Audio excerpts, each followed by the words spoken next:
नमस्कार। India news का digital platform देख रहे हैं आप। मैं हूं आपके साथ आकांक्षा त्रिपाठी। आज हम बातचीत करेंगे गोल्ड को लेकर। जिस तरीके से गोल्ड ने सभी की टेंशन बढ़ाई हुई है, तो इसके कई सारे कारण हैं हालांकि, लेकिन भारत में अगर देखा जाए तो लोग बहुत परेशान हैं क्योंकि शादियों का सीजन है और ऐसे में गोल्ड के जो रेट लगातार बढ़ रहे हैं वो बहुत ज्यादा टेंशन लोगों की बढ़ा रहे हैं। लोगों को लग रहा है कि अब क्या उनको गोल्ड खरीदना चाहिए या नहीं, इसके पीछे के कारण क्या है और इसकी तमाम जो चीजें हैं गोल्ड के रेट बढ़ने की, साथ ही साथ चांदी भी जो है काफी ज्यादा लगातार बढ़ोतरी करती हुई नजर आ रही है। तो ये सब क्यों हो रहा है, इसके पीछे का कारण क्या है और आने वाले टाइम में क्या गोल्ड खरीदना चाहिए, और जो लोग गोल्ड खरीदने के लिए सोच रहे हैं या फिर प्लानिंग कर रहे हैं कि इन्वेस्ट उनको करना चाहिए नहीं करना चाहिए, तो उन तमाम चीज़ों पर आज हम डिस्कशन करेंगे, बातचीत करेंगे। मेरे साथ मेरे सहयोगी अभिषेक पांडे मौजूद है न्यूज़ रूम में। अभिषेक, देखिए लगातार गोल्ड के जो रेट हैं वो बढ़ते जा रहे हैं और कई सारे इसकी रीजन है। जैसे कि हम जानते हैं कि इंटरनेशनल लेवल पर भी कई सारी चीज़ें चल रही हैं, तनाव चल रहा है, जियोपॉलिटिकल टेंशन चल रही है जो उसकी वजह से भी बढ़ रहा है। लेकिन लोग जो हैं इंडिया में खास तौर से बहुत परेशान इसलिए क्योंकि शादियों का सीजन फिर से अभी शुरू हो गया है। तो ऐसे में अब क्योंकि यहाँ पर गोल्ड सिर्फ निवेश के तौर पर नहीं, इंडिया में और तमाम चीज़ों में भी देखिए अगर देखा जाए तो इज्जत की बात भी कहा जाता है, गोल्ड मानी जाती है। तो ऐसे में लोग बड़ा परेशान है। तो जैसे दिक्कतें अब हो रही हैं कि लोग सोच रहे हैं कि क्या उनको गोल्ड खरीदना चाहिए या नहीं खरीदना चाहिए। अभी जो चीज़ें सामने आ रही हैं, आपको क्या लगता है कि क्या स्थिति अभी? अगर बात सबसे पहले गोल्ड के रेट को लेकर की जाए तो गोल्ड के रेट अभी कम होते हुए नज़र नहीं आ रहे हैं बिल्कुल भी, क्योंकि इसमें सबसे बड़ा पॉइंट जिस तरीके से आपने भी इंट्रो में जिक्र किया कि गोल्ड का जो रेट है वो जो जियोपॉलिटिकल टेंशन बढ़ी हुई है इस वक्त पूरी दुनिया में, क्योंकि पूरी दुनिया में हम इस वक्त देख रहे हैं कि एक अलग महामारी जो है वो देखने को मिल रही है। जो विश्व है वो वैश्विक कगार पर जिस तरीके से खड़ा हुआ, वर्ल्ड वॉर 3 की कगार पर जो है दुनिया खड़ी हुई नजर आ रही है। अगर हम ईरान इसराइल को लेकर बात करें, अमेरिका वेनेजुएला को लेकर बात करें, इसके बाद ग्रीनलैंड को लेकर बात करें, अमेरिका लगातार ये कोशिश कर रहा है कि ग्रीनलैंड पर वो कब्जा कर ले, इसके दावे भी उसने कई बार किए हैं। और दूसरी ओर अगर हम दूसरे देशों को लेकर बात करें जो छोटे देश हैं, वहां पर भी लगातार टेंशन बनी हुई है।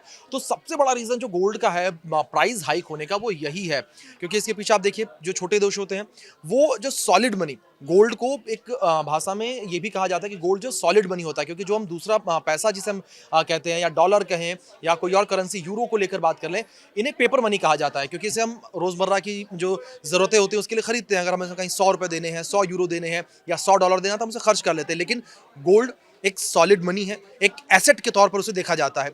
ये सबसे बड़ा रीजन है। और दूसरी ओर अगर छोटे देशों को लेकर बात करें, जो एक विश्व में अस्थिरता देखने को मिल रही है, इस बीच छोटे देश जो है गोल्ड का जो स्टोरेज है, जो उनके बैंक्स हैं, यानी कि जो उनके स्टेट बैंक्स हैं, यानी कि जो उनके देश के बैंक हैं, जैसे अगर आरबीआई को लेकर बात करें भारत में, या भारत का जो सोने का खजाना है उसको लेकर बात करें, जो कि आज के समय में 700 टन के आसपास का है।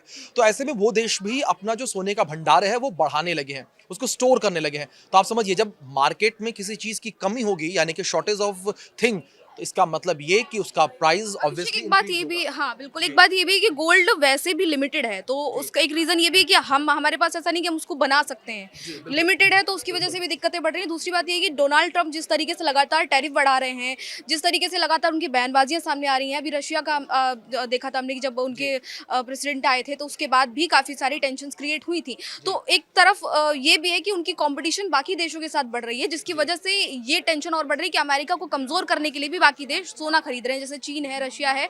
ये एक बड़ी वजह है। लेकिन इन सब चीज़ों के बीच में अब जो स्थिति बनी हुई है, कहीं लग नहीं रहा बिल्कुल भी कि अब रेट कम होने वाले हैं या कुछ आने वाले बिल्कुल, समय में। बिल्कुल। यही यही मैंने आपसे ज़िक्र किया कि जो देश हैं वो गोल्ड को स्टोर करने लगे हैं।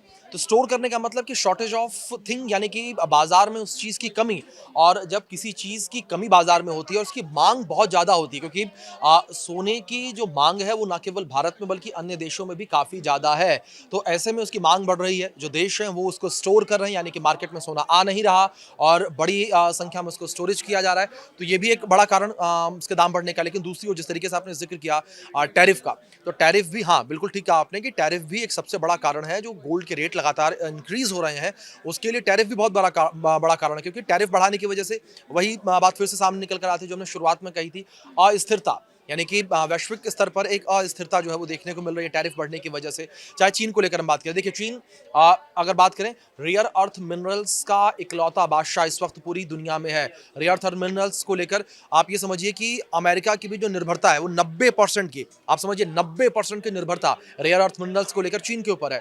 दूसरी ओर अगर प्रोसेस चांदी को लेकर हम बात करें, जिस तरीके से आपने जिक्र किया था, प्रोसेस चांदी को लेकर भी चीन सबसे बड़ा देश है जो निर्यात करता है यहाँ पर प्रोसेस्ड चांदी को, यानी कि पूरे विश्व में अगर कहीं भी आप ये सोचिए, अगर मेरे हाथ में मैंने चांदी का कुछ पहना है या आपने कुछ चांदी की ज्वेलरी पहनी है, तो उसमें कोई भी हैरान होने की बात नहीं है कि वो हो सकता है कि चीन से ही आई हो। हमें लग रहा है कि हमने अपने जो बगल की सुनार की दुकान है उससे आके खरीद लिया, लेकिन आप यहाँ पर हमें इस चीज़ समझनी होगी कि जो चांदी है उसका सबसे बड़ा हब चीन ही माना जाता है। लेकिन दूसरी ओर एक चीज़ मैं आपको इसमें इंक्लूड और कर दूं कि जो चीन की मोनोपोली है चांदी को लेकर, रेयर अर्थ मिनरल्स को लेकर और थोड़ा बहुत सोना भी, उस मोनोपोली को ही खत्म करने की कोशिश यहाँ पर अमेरिका कर रहा है। आप देखिए, कभी भी आपने अगर अमेरिका का या यूं कहे कि जब भी व्हाइट हाउस की तरफ से कोई प्रेस कॉन्फ्रेंस हुई है, उस प्रेस कॉन्फ्रेंस में रूस और चीन दो नाम सामने आते हैं। सबसे ताज़ा मामला ग्रीनलैंड को लेकर बात कर लें। जब ग्रीनलैंड को लेकर यहाँ पर अमेरिका के द्वारा बयान सामने आया कि ग्रीनलैंड जो है वो अमेरिका का गोल्डन डोम है, तो उस गोल्डन डोम के साथ साथ अमेरिका ने इस बात का भी जिक्र किया कि अगर इस गोल्डन डोम पर हमने कब्जा नहीं किया या ये गोल्डन डोम हमारे पास नहीं आया, तो इसके ऊपर चीन और रूस अपना अधिकार जमाएगा। ये स्टोरी थोड़ी सी मैंने इसलिए बताई, ये एक पृष्ठभूमि है, आप समझिए किस तरीके से रूस और चाइना सबसे बड़ा कॉम्पिटिटर इस वक्त अमेरिका का है, जिसे अमेरिका भी खुद स्वीकार करता है कि हमारा कॉम्पिटिटर है। कॉम्पिटिटर है, ये बात सच है, लेकिन अगर हम सोने की स्टोरेज की बात करें तो अभी भी अमेरिका नंबर 1 पर है और चीन और रशिया जो है वो कोशिश भले कर रहे हैं कि स्टोरेज अपनी बढ़ाएं लगातार, क्योंकि खरीद रहे हैं, उसकी वजह से ही सोना महंगा हो गया है। लेकिन अमेरिका का जो स्टोरेज का अगर हम देखें तो उसकी कंपैरिजन में भी चीन और रशिया कहीं पे भी नहीं है। जर्मनी अगर देखा जाए तो वो शायद सेकंड नंबर पर आएगा, लेकिन बहुत नीचे जाके 4th 5th नंबर पर कहीं आएगा। भारत तो खैर बहुत ही ज़्यादा नीचे हो जाता है। तो ऐसे में कंपटीशन करने की कोशिश तो कर रहे हैं, लेकिन क्या वो उस लेवल पर पहुंच पाएंगे? देखिए, इसमें 2 पॉइंट हमें समझने की जरूरत है। सबसे पहले एक तो विकसित देश और एक विकासशील देश, यानी कि जिस तरीके से अमेरिका एक विकसित देश है और इंडिया एक विकासशील, यानी कि हम अभी विकास कर रहे हैं।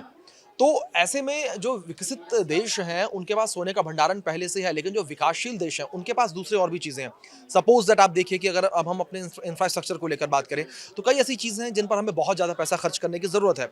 अगर आप सोच के देखिए, अगर वो इंफ्रास्ट्रक्चर हमारे पहले से, यानी कि हम एक विकसित देश होते, तो जो हमें 1000 करोड़ रुपए कहीं और लगाने हैं, शायद वो 1000 करोड़ रुपए हम अपने गोल्ड निवेश पे लगाते, वो 1000 करोड़ का हम गोल्ड जो है खरीद कर उसे स्टोर कर लेते। अब यही पॉइंट, जिस तरीके से मैंने पहले भी इस बात का जिक्र किया था कि जो छोटे देश हैं वो गोल्ड का जो भंडारण है वो इसी वजह से कर रहे हैं, और ये भी एक बड़ा कारण है कि जो सोने का प्राइस है वो बढ़ता हुआ इस वक्त नजर आ रहा है। छोटे देश बड़ी संख्या में सोना जो है एकत्रित कर रहे हैं और अपने जो सोने का भंडारण है उसको बढ़ा रहे हैं, और बाजार से सोना लगातार कम होता जा रहा है। और सोने को लेकर बात करें तो जाहिर तौर पर सोना ऐसी चीज़ है कि जो कोई फसल नहीं है कि आज हमने अगर गेहूं की बुआई की है तो हम अगर हमारे पास 5 बीघा ज़मीन है तो हमने 2 बीघे में गेहूं, 3 बीघे में कुछ और बो दिया। ऐसा नहीं कि हम अगली बार सोचें कि हम पूरे 5 बीघा में गेहूं बो दें। सोना लिमिटेड है, जितना निकलेगा, जितना प्रोसेस होगा उसके हिसाब से बाजार में आएगा। जब बड़े स्तर पर सोने का स्टोरेज किया जाएगा तो जाहिर सी बात है कि मार्केट में उसकी शॉर्टेज होगी, और मार्केट में शॉर्टेज होगी और डिमांड बढ़ेगी, और डिमांड जब बढ़ेगी तो रेट ऑब्वियसली बढ़ेगा। वो तो है, लेकिन एक समस्या यहाँ पर जो भारत में सबसे ज़्यादा लोग फेस करते हैं वो ये कि अभी शादी का सीज़न है या कोई भी त्यौहार होता है, तो उस टाइम लोग ये चाहते हैं कि वो गोल्ड में खरीदें। इन्वेस्टमेंट के हिसाब से भी अगर देखा जाए तो वो तो है ही, उसके अलावा मेन ये हो जाता है कि इज्जत का सवाल है। जैसे शादी है किसी के यहाँ, तो वहाँ पर अगर सोना नहीं चढ़ाया तो ऐसा होता है कि भाई ये तो बड़ी दिक्कत है, ये वाली चीज़, इज्जत कम हो जाती है। या फिर लड़की के लिए भी बोलते हैं कि उसके माँ बाप सोने में जितना ज़्यादा सोना दे रहे हैं शादी में उतनी ज़्यादा इज्जत हो रही है, तो ये सब चीज़ें बड़ी दिक्कत। ये देखिए, ये तो एक इसमें एक पॉइंट, जहाँ हम सोने को लेकर बात करें, इसमें एक पॉइंट इंक्लूड करना चाहूँगा मैं।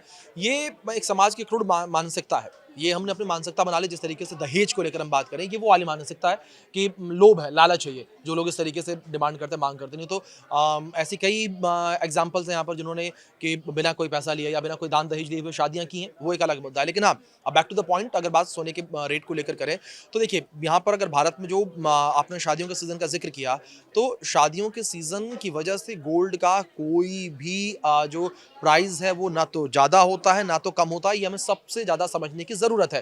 जो दर्शक इस पॉइंट पर हमें देख रहे हैं वो ध्यान से सुने, अगर जिनके घर में शादी है, खासतौर पर वो दर्शक, क्योंकि कभी भी जो सोने का रेट है वो शादी के सीज़न से या भारत में क्या उतार चढ़ाव देखने को मिल रहा है उससे नहीं होता है। वैश्विक बाजार की वजह से सोने के रेट अप डाउन होते हैं। डॉलर के रेट जब गिरते हैं, आप समझिए, जब डॉलर के रेट गिरते हैं तब सोने के रेट बढ़ते हैं। ये विपरीत है, क्योंकि डॉलर में ही ज़्यादातर चीज़ों की ट्रेड होती है, सोने की भी ट्रेड डॉलर में होती है। और जब डॉलर के रेट गिरते हैं तो जब रेट उसके कम होते हैं तब सोना ज़्यादा खरीदने की कोशिश की जाती है, भंडारण ज़्यादा किया जाता है। ऑब्वियसली इसी की वजह से रेट इंक्रीज होते हैं। तो ऐसे में जिनके घर में शादियाँ, जाहिर तौर पर आपकी मजबूरी है, आपको लेना ही लेना है। जिस तरीके से अभी ज़िक्र किया कि यहाँ पर इज़्ज़त का सवाल है, या दूसरा ये भी ज़िक्र किया जाए कि कई जो नियम ऐसे बने हुए हैं, या यूँ कहें कि कोई जो लोगों की विरासत चली आ रही है, या अगर हम ये कहें कि शादी जो है वो बिना गोल्ड के अधूरी मानी जाती है। साउथ को लेकर खास तौर पे बात कर लें, वहाँ पे सोने का महत्व जो है वो काफ़ी ज़्यादा, देवी-देवताओं से जोड़ा जाता है सोने को। तो ये चीज़ें हमें समझने की ज़रूरत है, और ज़ाहिर तौर पे जिनके घर में शादियाँ हैं, अगर जिसने 10 लाख का, एक एग्ज़ाम्पल के तौर पे जिसने 10 लाख का बजट बनाया है, अगर वो 10 लाख में 10 तोला सोना नहीं खरीद पा रहा, तो 10 लाख में 9 तोला सोना खरीदेगा, 8 तोला सोना खरीदेगा, या जितना वो आ पाए। ऑप्शन चल रहे हैं मार्केट में कि कम गोल्ड में आपकी ज्वेलरी बन जाती है, कि वो 1% गोल्ड ऐसे कुछ होता है, वो चीज़ें भी मुझे लगता है कि लोगों को उनमें भी ध्यान देना चाहिए। और दूसरी बात ये है कि बिल्कुल ये बात सच है कि शादियों के सीज़न से कोई लेना देना नहीं। लोग सोच रहे हैं कि अभी कम हो जाएँगे रेट, वो खरीद लेंगे, फिर वो चीज़ें बदलेंगी, तो ऐसा कुछ आगे आने वाले टाइम में नहीं होने वाला। क्योंकि ये चीज़ हम आपको पहले बता चुके हैं कि जो गोल्ड का रेट है वो पूरी तरीके से वैश्विक बाज़ार पर डिपेंड होता है। और अभी डोनाल्ड ट्रंप के जिस तरीके से बयान आ रहे हैं, और उसके बाद बाकी जो उनके कॉम्पिटिटर देश हैं, वो अमेरिका को कमज़ोर करने की नीतियों की वजह से भी गोल्ड को खरीद रहे हैं, और उसकी वजह से रेट गोल्ड के हाइक पे जा रहे हैं। आगे आने वाले समय में भी नहीं लग रहा है कि ऐसा कुछ होने वाला है कि कुछ जो रेट है उनमें कमी आने वाली है। तो आप इन तमाम चीज़ों को ध्यान में रखते हुए, और जिस तरीके से हमने तमाम जो पॉइंटर्स रखे हैं इसमें, उन सब चीज़ों को भी ज़रूर ध्यान में रखिएगा कि गोल्ड पे आपको इन्वेस्ट करना चाहिए, नहीं करना चाहिए। इन्वेस्टमेंट के लिहाज से अगर आप कर रहे हैं तो ठीक है, हाँ, हो सकता है कि आने वाले समय में बढ़ जाए, लेकिन ये ज़रूर सच है कि बहुत सोच समझ पर कर ही गोल्ड पर इन्वेस्ट जो आप लोग करने का सोच रहे हैं अगर, या फिर खरीदने का सोच रहे हैं, तो वो सोच समझ कर ही करें। क्योंकि 45 साल में अगर देखा जाए तो सबसे ज़्यादा हाइक इस बार गोल्ड के रेट में हुई है।